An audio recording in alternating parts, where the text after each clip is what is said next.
On my wedding day, my perfect sister showed up in a white dress and tried to walk down the aisle before me. She had stolen my birthdays, my achievements, even my relationships. But that day, I let her take one more step. Because I had already planned the last one. My name is Elena Brooks. And if you had asked anyone growing up who the difficult sister was, they would have said my name. But if you had asked who actually caused the damage, they would have avoided answering. Because the truth was uncomfortable. My sister Camille was what my parents called sensitive. What teachers called spirited. What extended family called dramatic. And what I eventually learned to call dangerous. Not violent. Not unstable. Strategic. I was 8 when I realized the rules were different for us. It was my birthday. I had begged for a bike. Not a fancy one. Just purple with a basket. That morning, there was one bike in the driveway. Pink. With streamers.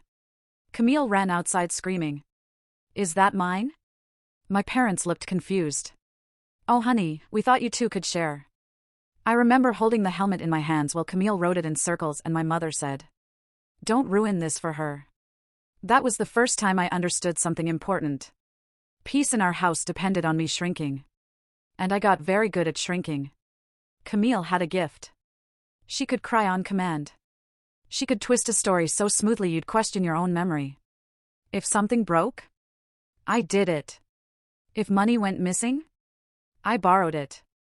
If she failed a class, I distracted her. And my parents believed her. Not because I was a bad kid, but because it was easier to believe I was strong enough to handle blame.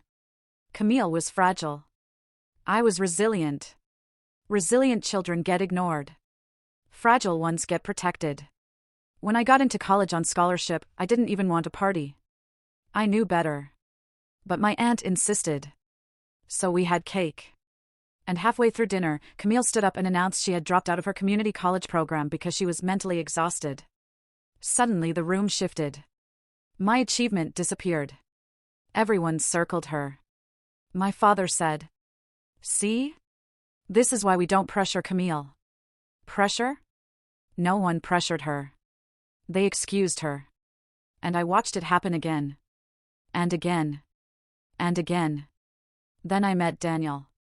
He was steady. Calm. Not impressed by drama. He noticed things. Like how I always apologized first. How I flinched when voices got loud. How I deferred to Camille automatically. The first time he met my family, Camille wore a dress that looked suspiciously bridal. At a backyard barbecue. He leaned over and whispered, "Does she always perform?" I laughed it off. Because that's what I did. But he kept watching. And what he saw, he didn't like. When Daniel proposed, it was simple. Private. Perfect. The next day, we announced it at dinner. Camille clapped too loudly. Smiled too wide. Then 2 days later, she had a panic episode. She told my parents she felt abandoned. That she was losing her sister. That Daniel had changed me. My mom cried. My dad looked at Daniel like he was a threat. And that's when Camille shifted strategies. If she couldn't compete with me, she would destabilize us. 3 months before the wedding, Daniel showed me something. His phone. Screenshots. Late-night messages from Camille. You deserve someone who understands pressure. Elena can be emotionally distant. I've always felt connected to you. My stomach didn't drop. It hardened. Because this wasn't about love. It was about territory. She didn't want Daniel. She wanted to win. Daniel blocked her. But we didn't confront her. We waited. And we watched. Here's something my parents never expected. My grandmother left me her property in trust. Legally mine upon marriage. The house my parents lived in? Part of that trust. They assumed it would be shared between me and Camille eventually. They never checked the documents. Camille didn't know. But when I found out she'd been messaging Daniel, I made a quiet appointment with a lawyer. Just in case. The morning of the wedding felt too smooth. Too quiet. Camille arrived late. Hair perfect. Makeup flawless. Garment bag in hand. And when she unzipped it, white lace. Long train. Almost identical silhouette to mine. My bridesmaids stared. I asked calmly, "Why are you wearing white?" She smiled. "Relax. It's not like you invented it." My mother whispered. "She just wants to feel included." Included. At my wedding. The ceremony started. Music played. Guests stood. And before my cue, Camille stepped forward and started walking down the aisle. Gasps filled the room. She walked slow, graceful, like she had rehearsed it. And I let her. Because here's the thing about performers. They always want an audience. And I was about to give her one. When she reached the altar, I stepped out, took the mic, and said, "Before we continue, I'd like to clear something up." The room froze. Daniel stepped beside me. And the screen behind us lit up. Not with baby photos. With screenshots. Her messages. Her words. Time-stamped. Undeniable. Murmurs exploded. Camille's face drained. She tried to laugh it off. I was just checking on him. Daniel spoke calmly. At 1:43 a.m.? Silence. Then I handed my parents an envelope. My father opened it. His hands shook. "It's notice," I said.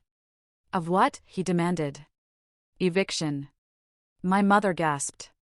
"The house is legally mine. Effective immediately, I'm exercising my rights." The room shifted. Camille looked at them. They looked at me. And for the first time in my life, I wasn't shrinking. Camille tried to grab the mic. Security stepped in. Yes. I hired security. Because I knew her. She screamed. Cried. Called me heartless. But something had changed. No one moved to comfort her. Not my parents. Not the guests. Because for the first time, the narrative wasn't hers. It was documented. We continued. Without her.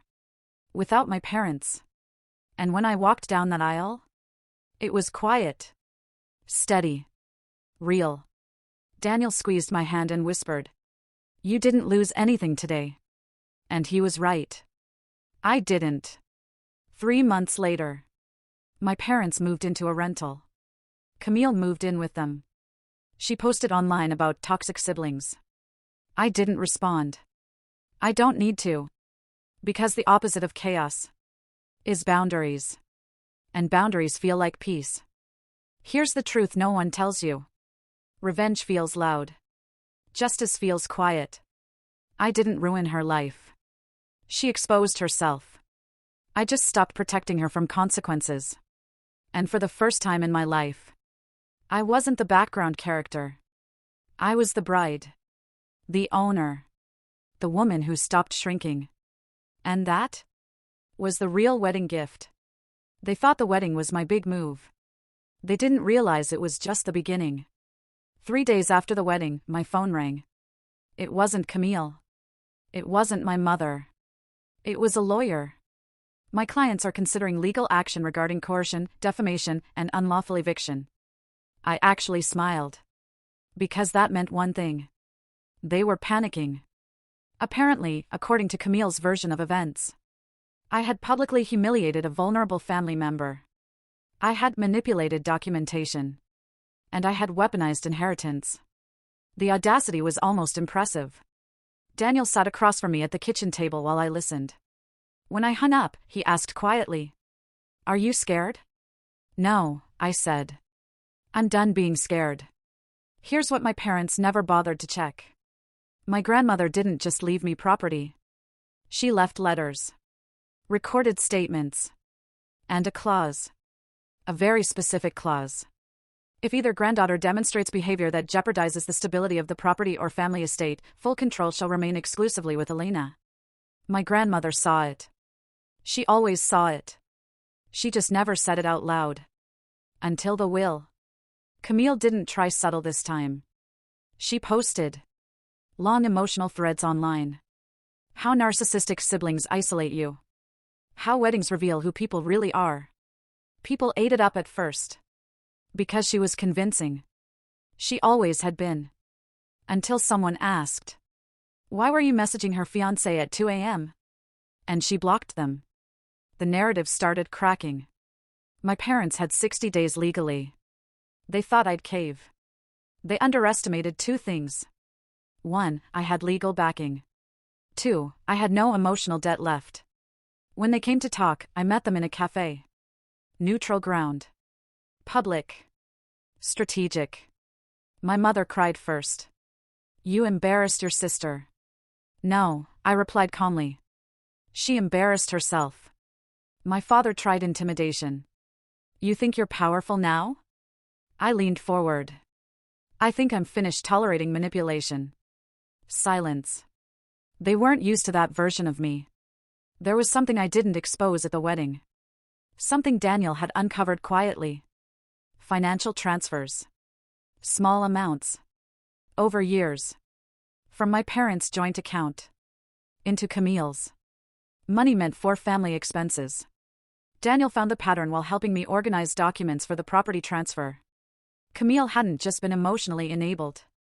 She had been financially protected. At my expense.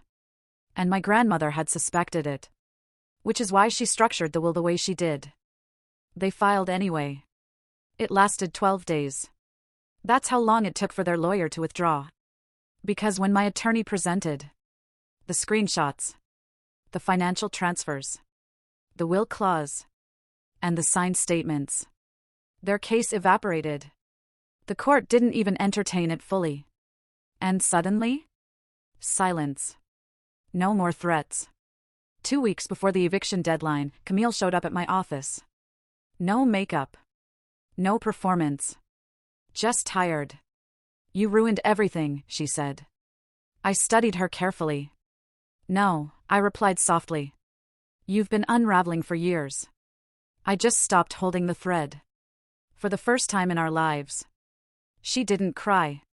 She didn't manipulate. She just looked small. And that's when I understood something important. She had built her identity around being rescued. And I had built mine around surviving. The difference? Survival grows. Rescue dependency collapses. I didn't throw them out. I sold the house. At market value. And used the proceeds to buy something smaller, smarter, fully in my name. No shared leverage. No emotional blackmail. And I placed a portion into a trust.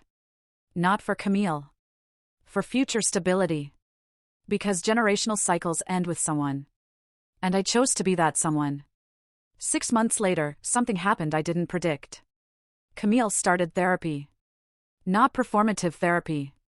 Actual accountability therapy. Apparently losing everything forced reflection. She sent me a letter. Handwritten. No dramatics. Just one sentence that mattered. "I think I was afraid you'd outgrow me." I didn't respond. Not out of cruelty. Out of clarity. Growth isn't betrayal. Envy isn't love. And boundaries aren't punishment. People think the powerful moment was the wedding. It wasn't. The powerful moment was when I realized I didn't need an audience to stand up for myself. Camille tried to take my aisle. My parents tried to take my stability. But here's what they didn't understand. I wasn't fighting for revenge. I was fighting for equilibrium. And once you restore balance, you don't need to scream anymore. You just move forward. Quietly. Unshakably. I thought the war was over. I didn't realize she had one last card. 7 months after the wedding, I got a call from the bank. Not my personal banker. The trust division. "There's been an attempt to access estate-related documentation under your grandmother's file." My stomach dropped. Because only 3 people knew that file existed. Me. My lawyer. And Camille. The bank emailed me the request. Attached was a scanned document.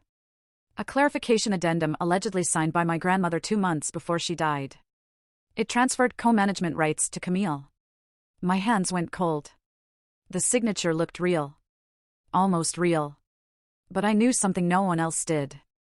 My grandmother's handwriting changed after her second stroke. The loops in her E disappeared. This document had the old version. Someone had copied an older sample. Too perfectly. Too carefully. Camille hadn't acted alone. The request came through a junior estate assistant at the law firm my grandmother used years ago. Someone young. Inexperienced.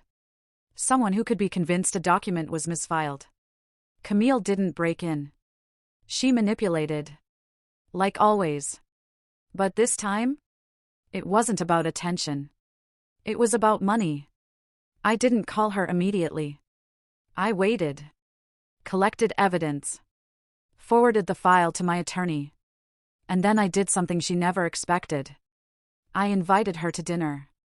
Public restaurant. Soft lighting. Neutral space.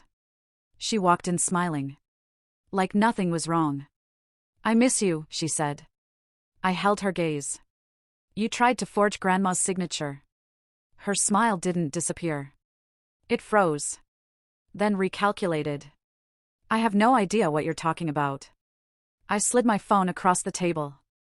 Zoomed in on the signature. Wrong version of her E. Silence. Her breathing changed. Just slightly. "You don't have proof." I leaned back calmly. "I don't need proof. The bank does." Here's what Camille hadn't thought through. Forgery involving estate funds isn't just civil.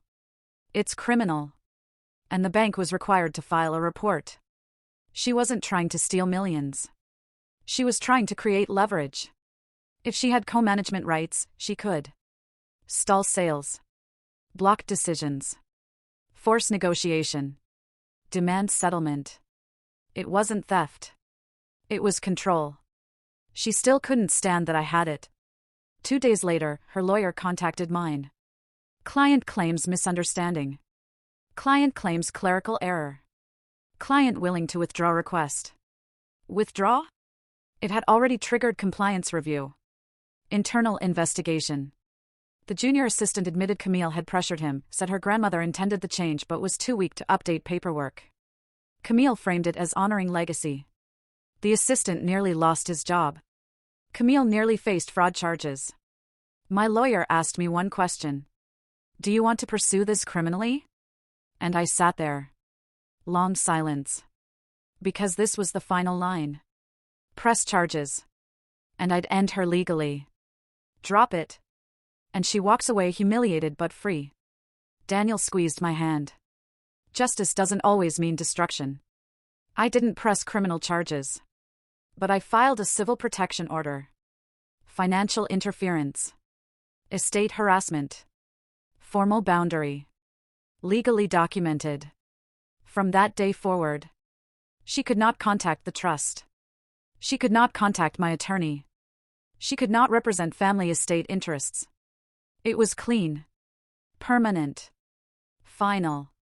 And that's when something unexpected happened. She broke.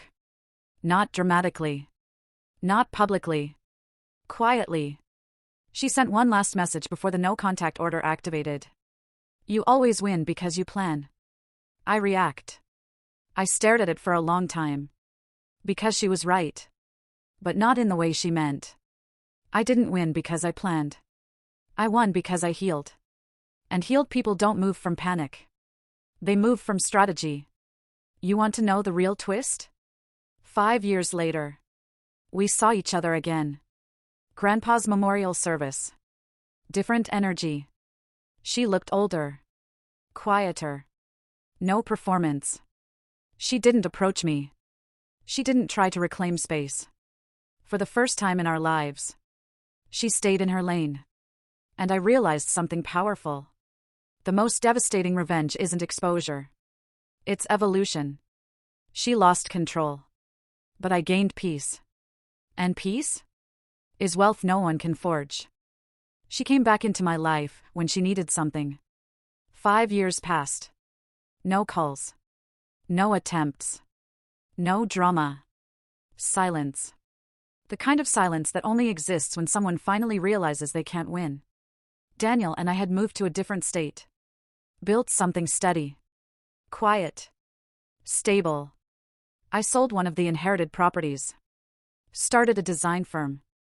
Invested wisely. Peace became my default setting. Then one afternoon, my phone buzzed. Unknown number. I almost ignored it. Almost. Hi, it's Camille. The voice was softer. Smaller. Different. I need to talk to you. We met in a cafe halfway between our cities. Neutral ground. History-free territory. She walked in without designer armor this time. No bold lipstick. No curated confidence. Just fatigue. I wouldn't be here if I had another option. There it was. Not apology. Need. Her husband had left her 2 years earlier. Business deal gone wrong. Bad investments. She had signed personal guarantees on loans tied to a startup her husband ran. The company collapsed. Now creditors were circling. I don't want money, she said quickly. That alone told me she did. I just need a temporary cosign. Or a short-term private loan. I'll pay it back. I watched her carefully. This wasn't manipulation. It was desperation. And desperation is quieter. For a moment, I felt the old flicker. The part of me that remembered. The forged signature. The wedding stunt. The years of gaslighting. The smirk when she thought she had leverage. She looked at me. Eyes glossy. Please. I don't have anyone else. And that was the real irony. She had built her life around control. Around being the golden one. Around positioning herself above me. And now? She was asking me for rescue. I didn't answer immediately. I asked one thing. If our roles were reversed, would you help me? She opened her mouth. Closed it.